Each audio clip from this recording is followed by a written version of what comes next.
Hello everyone and welcome back to another Factorio Friday Facts discussion. I'm Exterminator and thank you so much for joining me today, and we are looking at 429 Vulcanus Demolisher enemies. So this is a pretty big reveal. I'm pretty excited to talk about this. I'm actually quite shocked as well that they revealed this before release. I kind of had the impression at the LAN party that this was something like one of those things they wanted to be kept kind of as a surprise for players when new people, got the expansion and stuff. So I'm kind of surprised they revealed this. I do kind of hope they still keep some things as a surprise and unrevealed before release. But now that we have these, I can talk about them and talk about my experience with them. And it makes talking about Vulcanus a lot easier because this was pretty much the main thing left on Vulcanus that had not really been revealed. So it was kind of hard talking about the planet a little bit and having to skirt around mentioning this big issue you're gonna have here when you land on the planet. But now that we have this in the Friday Facts, we can go ahead and discuss it openly. Now this is by Arundel, which as always Arundel writes really great descriptive stuff, and it's a really fun read for sure, but it is quite long, and I don't think either of us, me or you guys, want to watch, want to do a 45-minute video here. So I'm going to do a lot of summarization, but definitely encourage you to read this if you are interested in all the little details and kind of story behind stuff. But we're just going to start off here. So to kind of summarize the opening statements here from Arundel, basically, the player lands and, begins expanding their Vulcanus factory by placing new big mining drills on a tungsten deposit. While connecting the resource to your base, you feel a massive tremor and discover a gigantic centipede-like creature called the Demolisher. The colossal beast destroys your mining drills effortlessly and poses a significant threat. Your initial attempts to damage it are futile due to its rapid healing and powerful attacks, including volcanic eruptions triggered around you. Realizing you're outmatched, you retreat to plan a new strategy to combat this formidable enemy. So that's kind of most of this all summarized, but we get some awesome videos. So I'm going to go ahead and watch these with you all. Make sure this was very loud initially, so make sure it's turned down. We're going to go full screen here.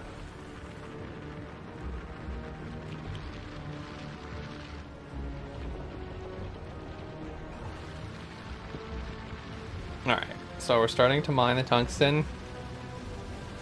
Not for long, though.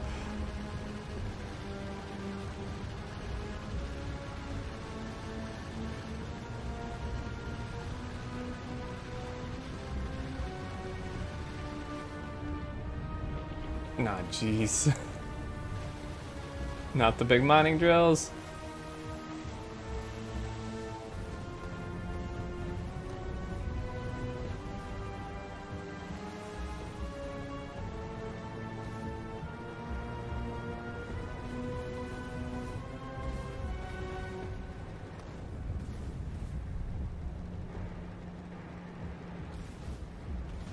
It's basically destroying absolutely everything.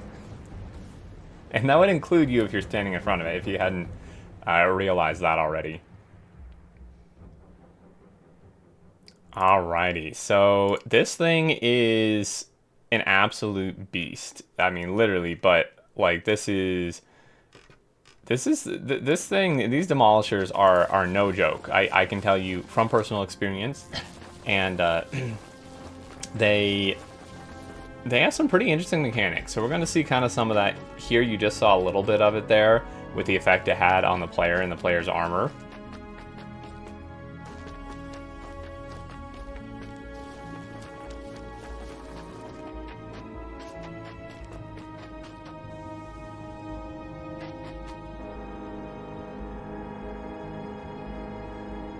Now, what does not have any effect is lasers. This is pretty much completely ineffective. This is a little tickle at most to this thing. Also, the landmines are also completely non-threatening to it. And now it's mad.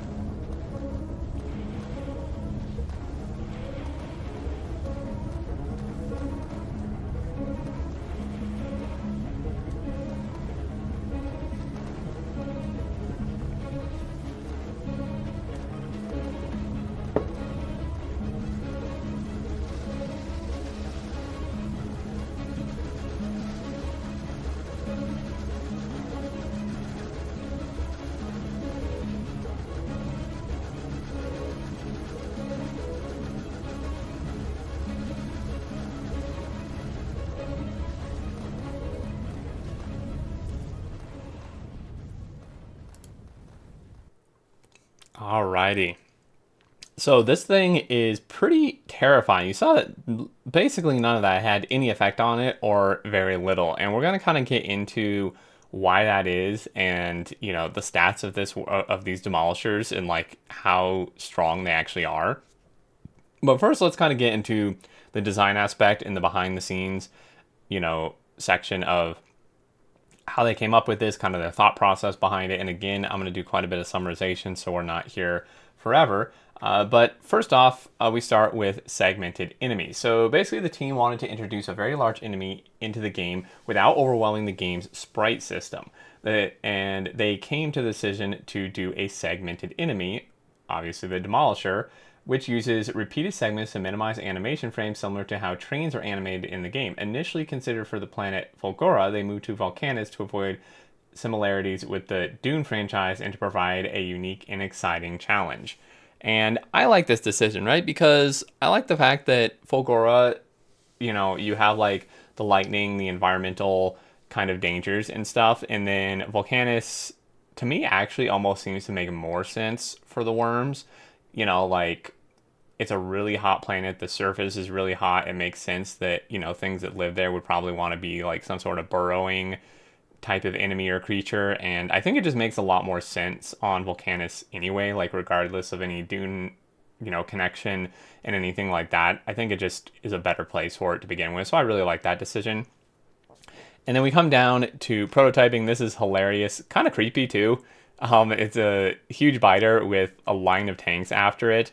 Just, you know, to kind of simulate, this was of course a very, very early version that Arendelle came up with. And the prototyping, basically after completing the main prototypes for Space Age Expansion, the team focused on enemy concepts and a separate enemies sandpit branch. They assigned leggy enemies to Gleba and flying enemies to the freezing planet, later dropped. So that is something to pick up on there, that the freezing enemies on the, or sorry, the flying enemies on the freezing planet, on the last planet, which I mean, they kind of just revealed that now too. So, you know, I think I'm fine mentioning that, but it would have been those like weird, like brain enemy things they revealed like a couple years ago now in one of the first mentions of the expansion. So those have unfortunately been dropped. I know a lot of people are probably going to be kind of upset about that. I am a little bit as well. I thought they were really interesting when I saw them, and I thought it would be a cool concept. So I'm not entirely sure actually the reason behind dropping them, and they may go into that in the future. But that's just something, you know, worth noting there, unrelated to the Demolishers. And they go on to say that the segment enemy, initially called the Forge Worm or Lava Slug, was prototyped as a conga line of tanks with the code to simulate falling in sinusoidal movement. Early prototypes tested basic animation principles and damage effects, which we see in this here. And then the actual design. So this is actually pretty interesting, going through and seeing the iterations of kind of what this looked like. I would say this is my least favorite for sure. This one too. I like all these other ones actually. Like this one and this one are pretty cool. And I mean, any of these I actually quite like as well. And I mean, if we look at like what we'll see farther down what it actually ends up looking like. I think it's more like this one here is what it ends up looking like. And we can see, so moving down, you know, I do like actually kind of how smooth and stuff the movement and animations of these are. And they continue through the section saying the adapting the segment enemy to a land-based volcanic planet required design changes since the entire body would be visible. They shifted from an alien design to one inspired by centipedes and milipedes for a more relatable and grounded appearance. The team addressed sprite layering issues by slicing the segments at 45 degrees, ensuring proper overlap without graphical glitches. A blender model was created to test aesthetics, leading to finalized concept art for the Demolisher's head and body, which was then textured and implemented in the game. And this is what it ends up looking like. So pretty terrifying. And these things are not small. These are huge. Like there are three. I think they mentioned the sizes. I'm gonna read a little further. I mean, they do mention like the size is determined by how far away from the starting area you are, not evolution. So there are different sizes of these, and even the smallest one is really big. So it's kind of alarming when you first see one in game. I tell you that much. The thing is, like, we went into this blind too. We obviously had no idea. We were not told about these things, and we land on Vulcanus, and we see these like outlines of like on the map, and we're like, what on earth is this? And then we see that it's like a territory marking for them, which we'll go into in the Friday facts here. And when we first see one, oh my god, I was like, I was like, guys, what the hell is this? You need to not be messing with that. I actually have a really funny story of our first experience with these at the LAN party. I'll mention it near the end here, but I'll just say it did not go well at all. We got completely wrecked. But a boring enemy. So this I will just kind of read since it's fairly short. Basically, the initial Demolisher in-game was a basic implementation. The only weapon that was firmly decided was the face would do impact damage. There were a lot of other ideas floating around too, but it was hard to get everyone to agree. For a while, the decreed weapon was going to be that Demolisher would have underground children, which would pop up like worm turrets and shoot at things. We didn't go with that for various reasons. This led the Demolisher stranded in the following state. It didn't have any weapons except face hitting you. It was fast enough to catch you without exoskeletons, so you don't have them, and you attract attention. You automatically die if you have enough exoskeletons, so it just can't catch you, so there's no risk.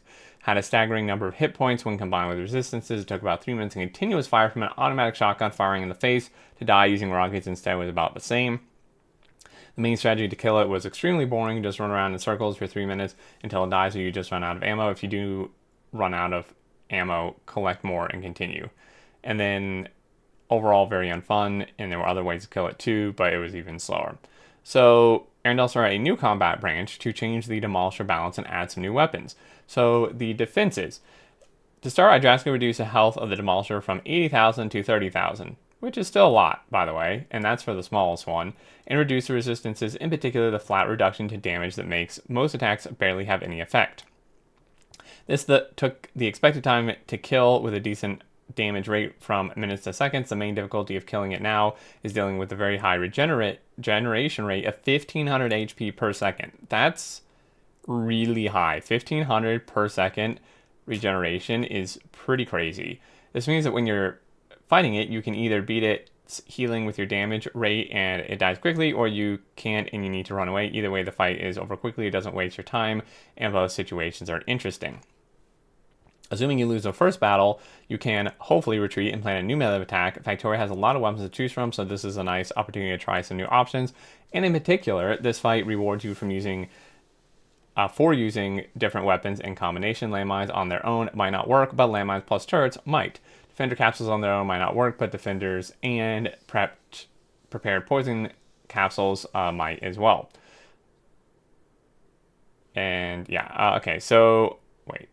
Prepared poison cloud plus rockets. Okay, for some reason I thought that said prepared poison rockets. I was like, hold on. I didn't even notice this being a thing. No, but those are two separate. So offenses.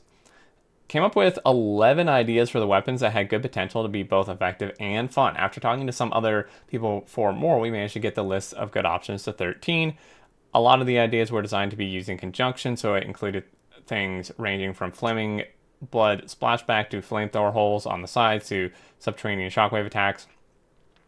So with a definitive list, they decided to work together, and you can see multiple. I can actually kind of like this one quite a lot, but they decided on two main abilities from the overall list.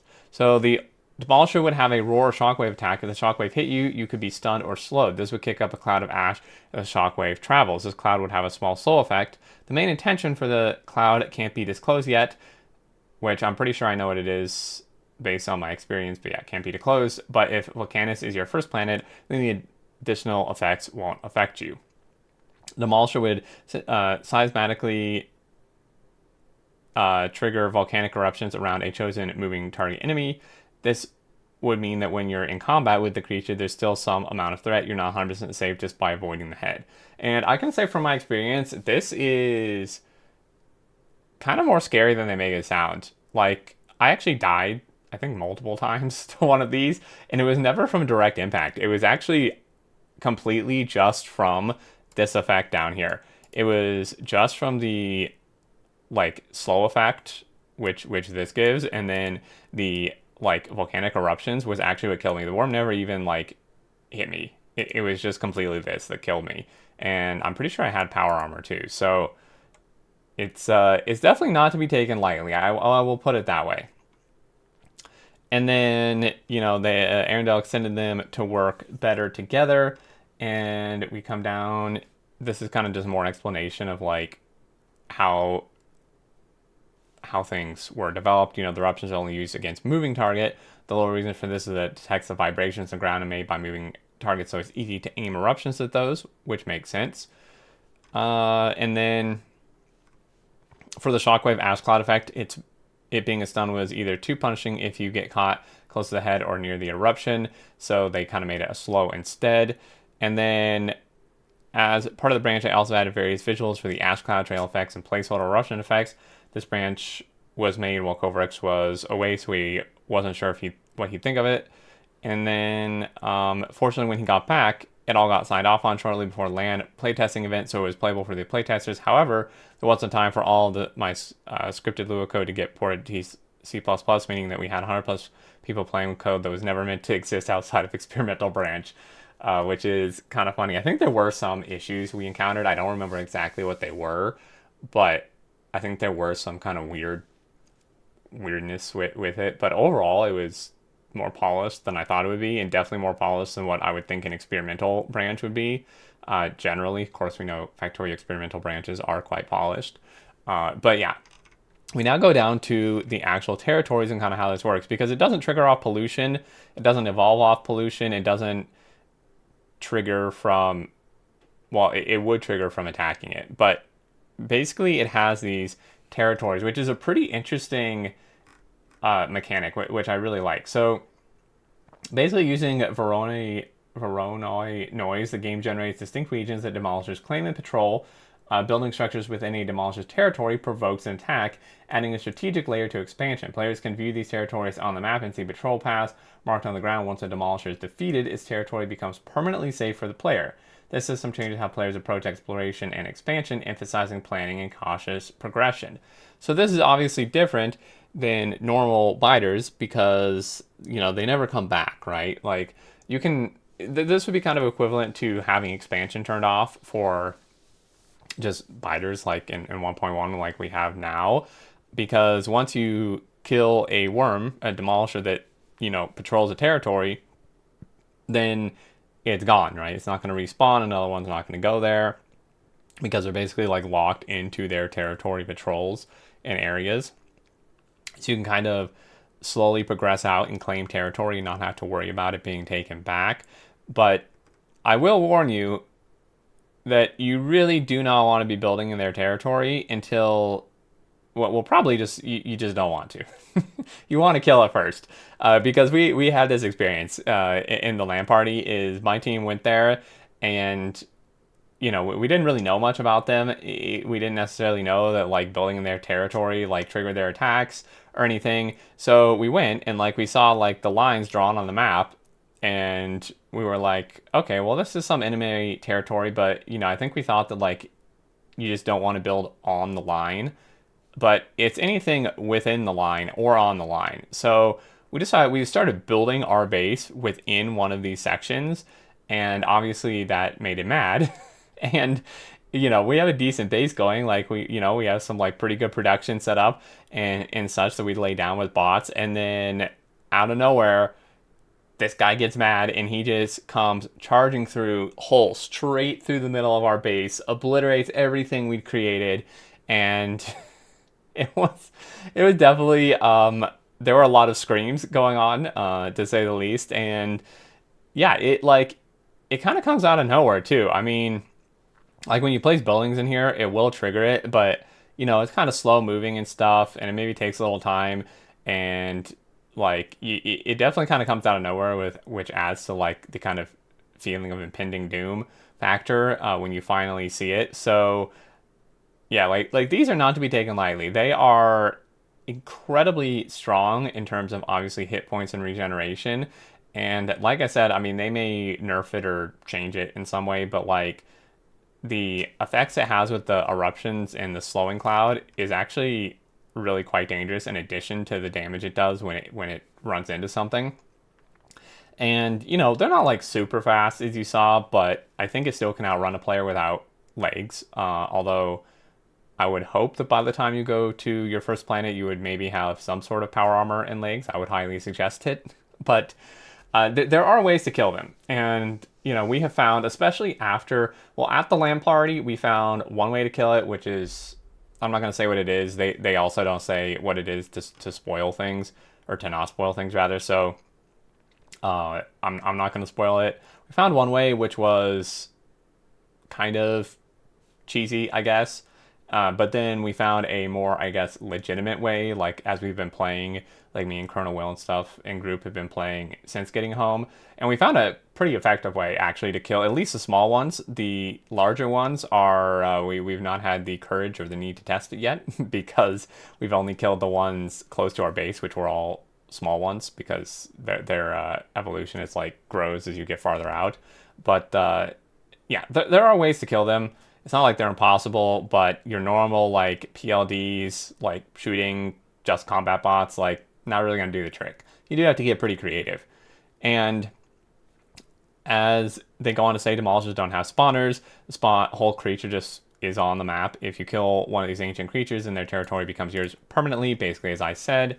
And then combat testing, right? So they kind of just go on to say what I just said, that there is strategy diversity. It's not just only one thing kills them. Multiple things can be used to kill them, or multiple things in conjunction. But like, I mean, look at how big this is. This is a foundry, guys. Like these are these are freaking huge.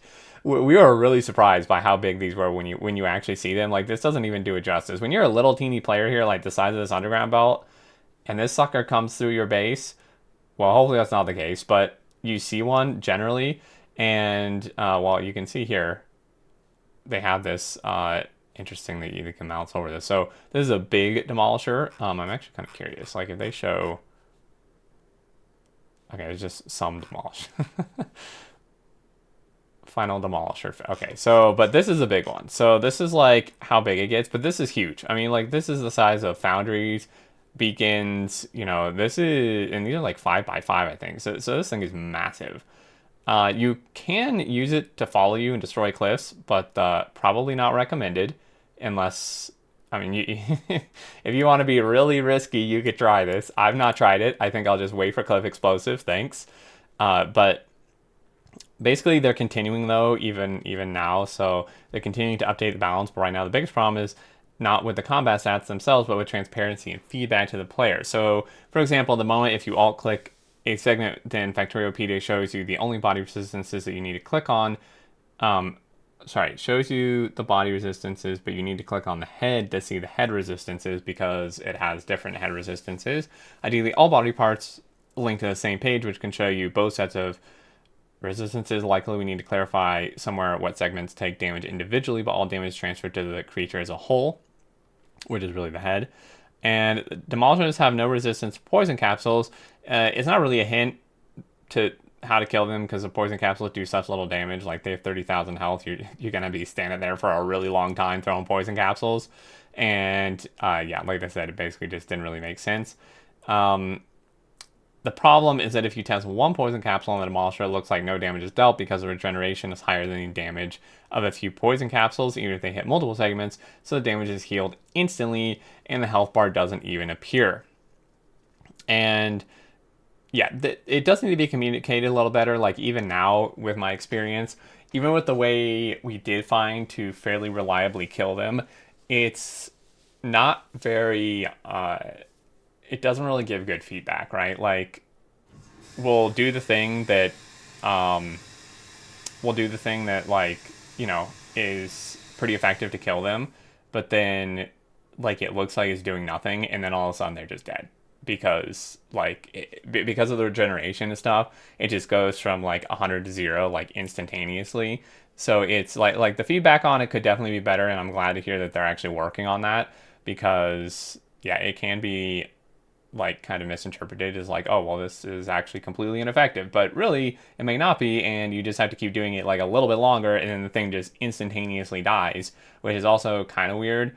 But yeah, I mean, I can't really go more into it, but basically it needs a little more work, but overall, I would say like I was really surprised by how polished it is, and it is pretty interesting. So I'm gonna conclude here. Basically, I mean, I would love to hear your guys' thoughts. This has been a really long one. I'm not gonna blab any longer really after this last point, but these are a lot of fun. They're really, it's a really, I can say personally, it is an interesting mechanic. I like that it's different than novice enemies, right? Or even Gleba enemies. Like, there's no pollution effect. There's no evolution. They're just here as they are, already evolved, already where they're going to be. They're never going to leave that area, but they are big and dangerous enough to where, like, they are not, I mean, they're completely non-threatening if you do not build in their territory, right? But as soon as you build in their territory, which you'll need to because you need you need to expand your base, and the only area they're not is in the starting area, and you need to go get resources. So you will have to encounter these, and once you do, you will definitely want to be prepared because they are no joke. They are scary, dangerous, very high damage. They take a ton of damage, and I think they're balanced pretty well. Aside from the unintuitive, like no feedback part, I think they're in a pretty good spot. They say somewhere in here that like 60% of the players survived their first encounters, and like, that opinions vary. Some people thought that the Demolishers were overpowered, while others felt it was appropriately challenging. I'm in the camp that feels it's appropriate challenging. It is not impossible to kill them, and again, the smaller ones are the ones that are around spawns. You can claim more area without it being like impossible, and then you'll just need to figure out some other options and maybe tech up some more before you go after the bigger ones. But I'm really glad Vulcanus has enemies. I always thought it would.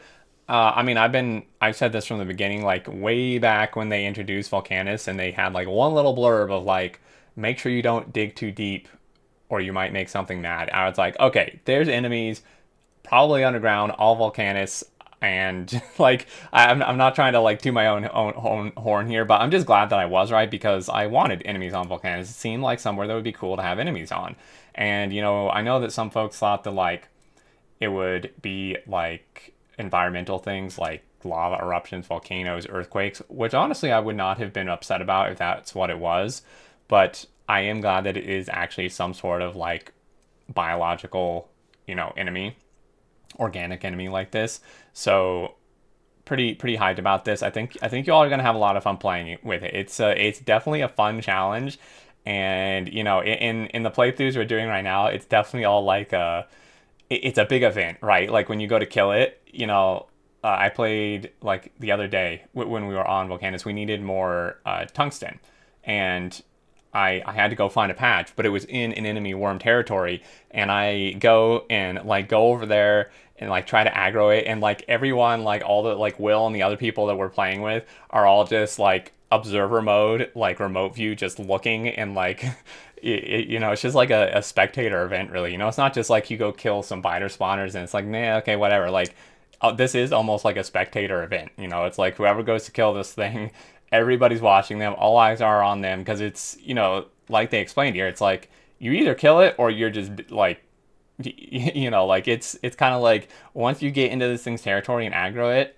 you kind of got to go like all in my opinion, because I have tried running, and the times that I did die at the LAN party were because I just ran and could not get away, and like its explosions and stuff just killed me.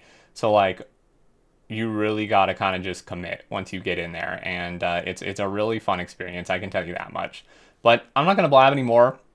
This was a very long Friday Facts, in general, a very long video. I hope you stuck with me through the end here. If you did, I very much appreciate it. And if you were excited about these, then definitely drop a like on the video. Please leave your thoughts below, what you think of this, if you are excited, if you're not, any questions you have. I will try my best to answer this without like breaking NDA. There's not really much I could really break with. I'm not going to say how we actually discovered to kill them, because I don't think that's like NDA or anything, but I just don't want to spoil it for you guys. Like I want people to figure it out for themselves because it's part of the fun. But anything else in terms of like their mechanics and stuff, I think they pretty much revealed all of it, but I am happy to answer any questions possible that I can that may still be lingering. So definitely feel free to ask. And yeah, if you're new and not subscribed, feel free to do so to keep up with all future content. And until next time, I look forward to seeing you all, and do take care.